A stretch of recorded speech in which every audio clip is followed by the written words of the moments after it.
सभी साथियों को जय हिंद। दोस्तों, हम प्रयास करते हैं कि आप लोगों को इंग्लिश बहुत अच्छे तरीके से सिखाई जाए, अलग अलग नए नए तरीक़ों से सिखाई जाए। उसी क्रम में आज हमने एक नया प्रयास शुरू किया है, Longman dictionary of contemporary English. बहुत ही शानदार डिक्शनरी है। हम प्रयास करेंगे कि डिक्शनरी से इंग्लिश को कैसे सीखा जा सकता है, इंग्लिश ग्रामर को कैसे सीखा जाए, आप लोगों की वोकैबुलरी है उसको कैसे मजबूत किया जाए, और फिर आपकी फ्लुएंसी है उसको कैसे इम्प्रूव किया जाए। ये सब चीज़ें हम आज के वर्ड में देखने का प्रयास करेंगे।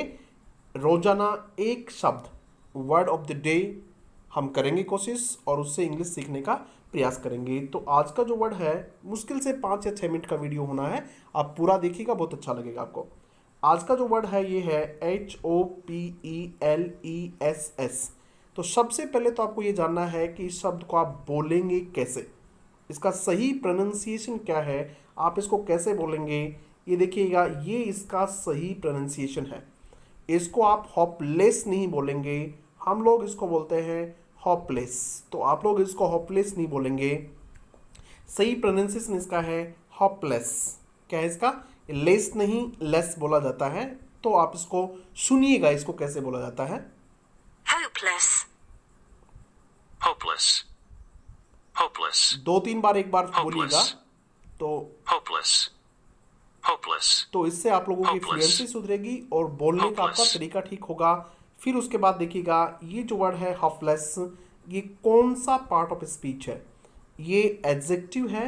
एडजेक्टिव आप सब जानते हैं, वे शब्द जो किसी भी नाउन की विशेषता बताएं उनको क्या कहते हैं? एडजेक्टिव कहते हैं। उसके बाद देखिएगा, हम देखेंगे इसमें इसकी वर्ड फैमिली, यानी इस शब्द से और कौन कौन से रिलेटेड जो शब्द होते हैं, वो शब्द बनते हैं, वो देखेंगे हम। इसके अभी ये एडजेक्टिव है, इसके नाउन क्या होता है? हॉप, ये नाउन है। हॉपलेसनेस, ये नाउन है। हॉपलेसनेस, ये हॉपफुलनेस है, ये हॉपलेसनेस है।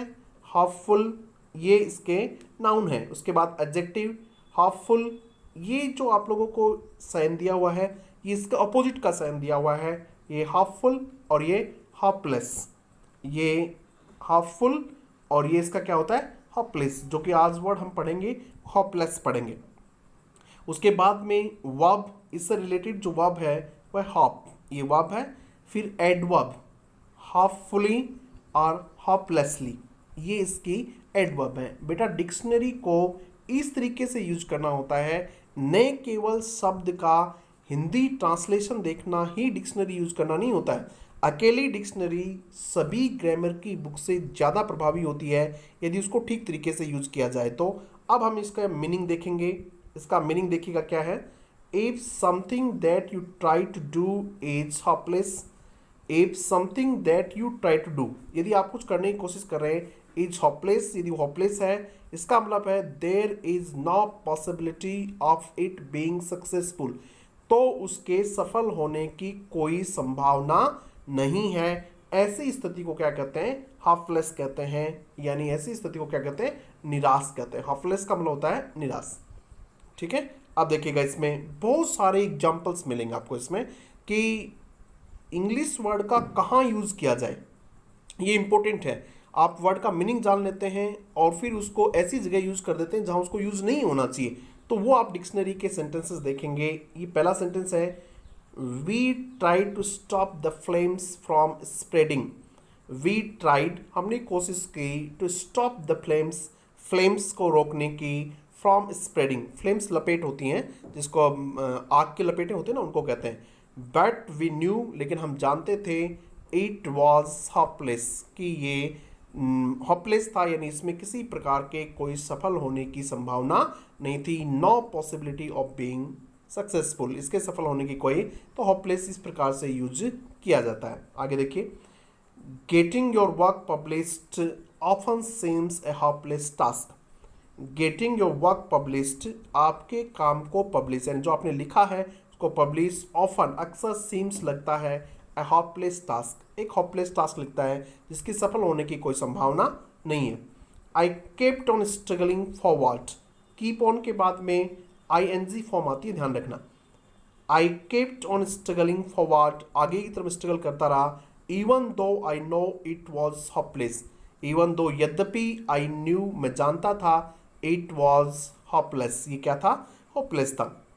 अगर आप इतना भी पढ़ लेते हैं तो आप देखिएगा ये वर्ड आप दोबारा नहीं भूल सकते हैं, इसको 2-3 बार आप यूज करेंगे तो आपको ठीक से समझ आ जाएगा। दोबारा देखिएगा इसका, a hopeless situation is so bad, एक हॉपलेस सिचुएशन इतनी बुरी होती है that there is no chance of success और इम्प्रूवमेंट, कि अब उसमें कोई चांस नहीं है इम्प्रूवमेंट का यानी सुधार का, और सफल होने की कोई स्थिति नहीं बची हुई है। The situation is not as hopeless as it might seem, the situation is not as hopeless, situation इतनी होपलेस नहीं है जितनी ये प्रतीत हो रही थी, जैसी लग रही थी। समझ में आ गया? इस प्रकार के सेंटेंस से आपकी फ्लुएंसी बहुत इंप्रूव होती है, आप लोग शब्दों को बहुत अच्छे से यूज कर सकते हैं, बहुत ज़्यादा आप बोल सकते हैं, लिख सकते हैं, ये चीज़ें आप लोगों को समझ में आएगी। The millions who live in hopeless poverty, millions बहुत सारे लोग के who live in hopeless poverty, इस प्रकार की पॉवर्टी गरीबी में रह रहे हैं जिसके सुधार होने की कोई संभावना नहीं है। आगे देखिएगा, स्पेशली ब्रिटिश इंग्लिश में इसको वेरी बैड यानी टेरिबल के पर्यायवाची के रूप में भी इसको यूज किया जाता है। एक वर्ड रोजाना पढ़ लें बस आप और उसको पूरा पढ़ लें, I am a hopeless cook, I am a hopeless cook यानी मैं अच्छा कुक नहीं हूँ। आप ये बताना चाह रहे हैं कि भाई मैं तो मेरे को कुकिंग नहीं आती है, तो आप लिखेंगे I am a hopeless cook.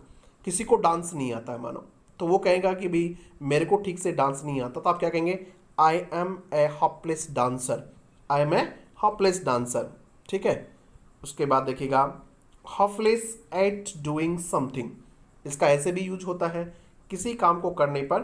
My brother was always pretty hopeless at ball games, मेरे भाई जो हैं वो हमेशा ही क्या है, ठीक नहीं है, बुरे हैं किस पे, एट बॉल गेम्स, इस प्रकार के गेम्स को उनको ज़्यादा खेलना नहीं आता है। देखिए आप इस तरीके से यूज करेंगे तो कहीं भी वर्ड यूज होंगे तो आप समझ जाएंगे कैसे यूज, वरना आपको ट्रांसलेशन करने में बड़ी दिक्कत आएगी।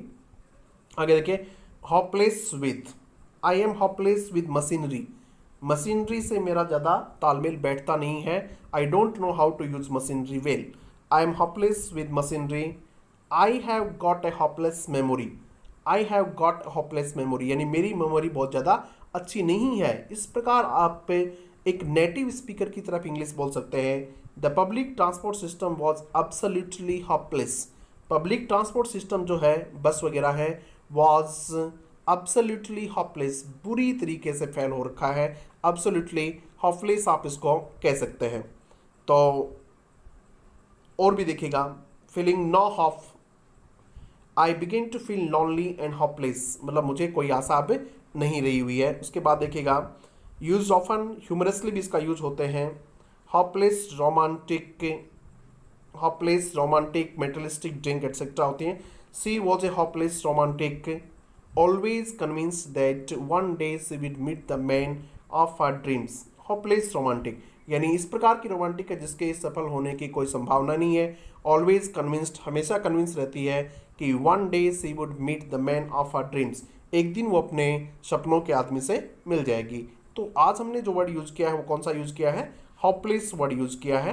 तो आशा करता हूँ कि चीज़ें आपको ठीक लगी होंगी। आप रोजाना एक शब्द को ठीक से पढ़ लें, आपकी इंग्लिश बहुत इंप्रूव हो जाएगी। यदि आपको ठीक लगा हो तो आप अपने साथियों के साथ इसको ज़रूर साझा कीजिएगा। Thank you very much.